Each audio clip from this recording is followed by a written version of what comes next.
નમસ્કાર. આજે કાળી ચૌદશ છે. લોકો કાળી ચૌદશ કહેતા હોય છે, પરંતુ અમે એને લોક જાગૃતિ દિવસ તરીકે ઓળખીએ છીએ. કેમ કે જ્યાં કાળી રાત હોય એ પછી સૂર્યના કિરણો ઉગે છે અને કંઈક નવું સર્જન થાય છે, નવું જાણવા મળે છે. એવી જ રીતે મારા પિતાજીએ શરૂ કરેલું આ આંદોલન અમે 95થી અમદાવાદના દરેક સ્મશાનમાં આવી રીતે અંધશ્રદ્ધા દૂર કરવા માટેનું કામ કરીએ છીએ અને લોકોને બતાવીએ છીએ કે ભૂત પ્રેત જેવું કંઈ હોતું નથી. ચમત્કાર, હાથમાંથી કંકુ નીકળે, નારિયેળમાંથી ચુંદડી ચોખા નીકળે, એકના ડબલ રૂપિયા થાય, મંત્રથી અગ્નિ થાય. આવું બધું જો કોઈ કરતા હોય તો એ છેતરપિંડી છે, ગોઠવણ છે અને એ વગર ક્યારેય થઈ શકે નહીં. કોઈ મંત્રતંત્ર ના હોય, કોઈ દેવી શક્તિ ના હોય. આ બધી વસ્તુ અમે કહેતા આવ્યા છીએ, લોકોને સમજાવીએ છીએ પ્રેક્ટિકલ.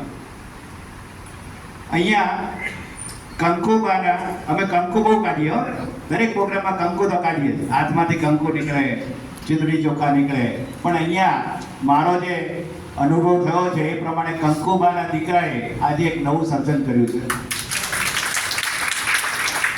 મારા માટે તો એ દેવી છે કે હજારો ફોટાઓ ઘરમાં હોય ને જો ઘરમાં ચોરી થઈ જાય તો શું કરવાનું?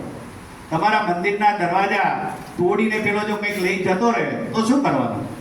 એવી દેવીની કોઈ જરૂર નથી, પણ એવી દેવીની જરૂર છે કે જે પોતાના દીકરાને કેળવે, સારા રસ્તે મોકલે, બહેનોની ઇજ્જત કરતા શીખવે અને ખાસ કરીને કંઈક નવું સર્જન કરવા માટે પણ એને ખુલ્લી તક આપે. તેવા કંકુબાને હું ખાસ યાદ કરું છું અને એમના પગમાં મારો નમન કરું છું. અહીંયા ગૌતમ બુદ્ધ છે.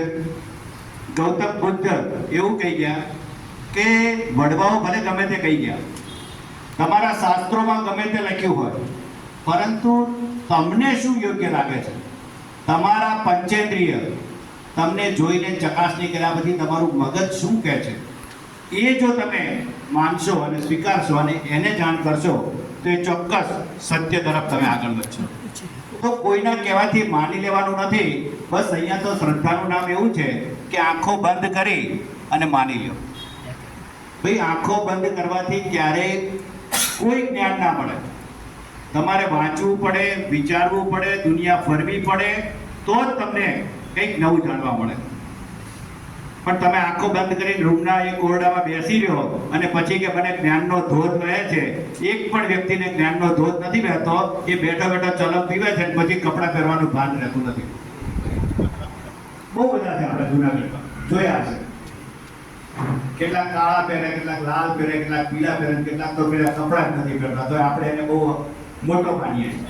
હકીકતમાં એની પાસે કંઈ નથી. ગાંજો ચરસ પીને બેસી રહે છે અને માટે અમારા ભાઈએ એક પુસ્તક લખવું પડ્યું કે નશો ડેથ વોરંટ. નશો કરવો ના જોઈએ. જીતેન્દ્રભાઈ અમારી સાથે સંપર્કમાં આવ્યા. એમને જો કે દરેક ઇસ્યુ જે સમાજમાં તકલીફદાયક છે એના વિશે લખ્યું છે. એમને અંધશ્રદ્ધા વિશે લખવા માટે થઈને સંપર્ક કર્યો મારી સાથે. શમશાનમાં પણ આવ્યા. શમશાનમાં અંધશ્રદ્ધાનું એન્કાઉન્ટર પુસ્તક એમને પ્રકાશિત કર્યું. અમે ભૂપેન્દ્ર, રાહુલજી બધાએ શમશાનમાં પુસ્તક જે વિમોચન થયું હોય એ આ પહેલો પ્રસંગ છે વર્લ્ડમાં, દુનિયામાં. ક્યાંય શમશાનમાં જો આનું વિમોચન થયું હોય તો આ પહેલો પ્રસંગ છે. અને એ હિંમત પણ એમને દાખવી છે કે રાત્રે શમશાનમાં પોતાની દીકરીને લઈને, પોતાની પત્નીને લઈને આજા આજા ગીત ગાતા ગાતા આ પુસ્તકનું વિમોચન કર્યું છે. હજી એ જીવે છે અને ખાસ તો ભૂત પછી હોય છે એમના વાઈફ છે કે એની દીકરીને. આ તમારી સામેનો તાજો દાખલો છે. તો અંધશ્રદ્ધાનું એન્કાઉન્ટરનું કામ એ છે કે તમારે પહેલાં તો બહાર નીકળવું પડશે, કુંડાળામાં પગ મૂકવો પડશે. બધા એમ કે કુંડાળામાં પગ ના મૂકે. હું એમ કહું છું કુંડાળામાં પગ મૂકો તો જ ખબર પડશે કે આમાં કંઈ નથી. તમે લીંબુને જ્યાં સુધી ઠોકર નહીં મારો ને ત્યાં સુધી તમને લીંબુ નડે રાખશે અને તમારે ઘર ઉપર બાંધવા પડશે. પણ જ્યારે તમે ઠોકર મારી દેશો ને ત્યારે આ બધાની કંઈ જરૂર નહીં રહે. તો મારા મિત્ર નવો એક પુસ્તક લઈને આવી રહ્યા છે, દેવી શક્તિ. હું તો મારી પત્નીને અને મારી માતાને દેવી માનું છું અને મને એવું લાગે છે કે અહીંયા એમના માતાજી હાજર છે તો મારે એમનું સન્માન કરવું છે. તો મને એક તક આપો, હું લાંબુ નહીં કહું કેમ કે મારે પુસ્તક વિશે પણ જાણવું છે, વિમોચન કરવાનું છે, બહુ બધું આપણે સાંભળવાનું છે. આજે રાત્રે મારો એક કાર્યક્રમ છે શમશાનમાં, કોટલિયા શમશાનમાં મારો એક પ્રોગ્રામ છે અને એ અમે અંધશ્રદ્ધાનો એન્કાઉન્ટર ત્યાં કરીએ છીએ અને રાત્રે 11 થી શરૂ થશે અને 12 વાગ્યા સુધી અમે આ બધું શીખવાડવાના છીએ. તો પહેલા તમને એક બે પ્રયોગ અહીંયા શીખવાડી દઉં, જે લોકોને નથી ખબર એ લોકોને બતાવી દઉં. મારી પાસે આ જોડી છે. ઘણા લોકો શમશાનમાં નથી આવતા, તમારી વાત નથી કરતો, ટીવી વાળા નથી આવતા, બીક લાગે છે, એ પહેલાથી રેકોર્ડિંગ કરે. મારી પાસે માજી આવો, આવે તમે આવો બા. આ કંકુબા છે, લેખકના માતુશ્રી છે. હું 5 મિનિટ લઈ. આ જોડી ખાલી છે. લોકો એમ કે રૂપિયાનો વરસાદ વરસે છે. નાખો માજી. કેટલી નોટ નાખી? 1 નોટ નાખી. બેટા આવી જાય. કેટલી નોટ છે જોઈને તો અંદર જે હોય કાઢી નાખ. માજીના હાથે છે આશીર્વાદ છે, વધતા જ જશે. હા, કેટલા છે? 2 થઈ ગયા. આ 2 થી 2 થયા છે. આપણે જોઈએ હજી વધે છે કે નહીં. નાખીને એક એક નાખો ઉપરથી. 1 2. કેટલી નોટ ગઈ? 2 નોટ ગઈ. માજીએ 1 નાખી હતી, બેબીએ 2 નાખી. આ બેબી 2 ઊભી છે, 2 ને કંઈક આપી આપણે. તમારા હાથે લઈ જાઓ. હા, બોલો કેટલા છે? આપો એને. 2 બેબીને. બેબી ઊભી થઈ જાય. 2 હાથમાં 2 પકડી રાખો. 1 ના 2, 2 ના 4.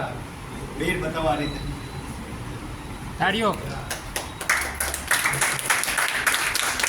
પછી લોકો બાપુની પાછળ ભગવા કપડા પહેર્યા હોય ને ત્યારે તો આંખો બંધ કરીને કે કોઈને ખબર જ ના પડે શું કરે. પણ અહીંયા હું તમને ખુલ્લી આંખે બતાવું છું. તો 1 ના ડબલ થયા, 2 ના 4 થયા. 1 2 3 અને 4. 4 નોટ નાખી છે. હવે તમે ઊભા થાઓ, તમારા હાથે લઈ જાઓ. શું થયું? 4 નોટ નાખી છોકરીએ. તમે એક બધી આવું જિંદગીમાં ક્યારેય નશો કર્યો છે? બીડી કશું જ નહીં. નાના છોકરા જયારે સંદાસમાં ઉભા રહીને પીતા થયા નથી પીના. તો પછી કંઈક મનમાં કોલું હશે. તમે એક કામ કરો, હવા મહિને બાંધા રાખો. દર રવિવારે મારે ત્યાં આવજો. તો આવી રીતે 1 ના ડબલ કઈ રીતે થાય છે કરતા હોય છે. બીજું કંઈ નથી. આની અંદર જે દેખાય છે અહીંયા પહેલેથી રાખેલું છે ખાના છે.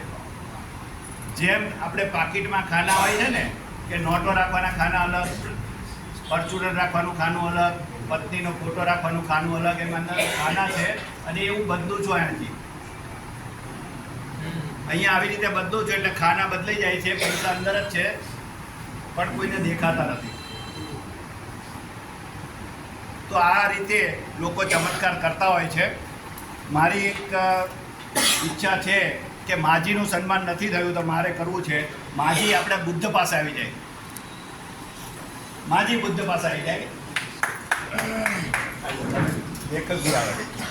આવો માજી અહીંયા ઉપર અહીંયા ઉપર સન્માન કરવા માંગે છે.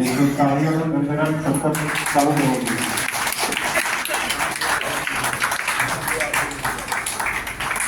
અહીંયા માજી છે. તમને કદાચ નહીં દેખાય પણ હું તમને ફરીવાર કરીશ કે લોકો કહેતા હોય છે ને દેવી શક્તિ. દેવી શક્તિ શું છે? સવારના પોરમાં નહીં ધોઈને બેસી જાય, વાળ છૂટા કરે, પછી ધોળવાનું ચાલુ. ધૂળતા વાળ છૂટા થઈ જાય એટલે એની સાસુ હોય ને ઘરની બહાર નીકળી જાય અને પછી એમ કે મારી વહુને કંઈક થયું, દોડો. એટલે બધા ઘરમાં આવી જાય એટલે પેલી ધૂળતી આમ જોઈ લે આખું ઘર ભરાઈ ગયું છે. માતાજી પરચો આપો, પરચો આપો. અને પછી પરચો આપે. 2 હાથ લાલ થઈ જાય પણ હું માજીને એમના પેલામાં કંકુ માની નિશ્રામાં કંકુ કાઢું છું. માજી આપે એક સારો દીકરો આપ્યો છે, સમાજને ખૂબ ઉપયોગી આપ્યો છે. અમે તમને પાય લાગણ કરીએ છીએ. જી સર, જી બેસો બેસો.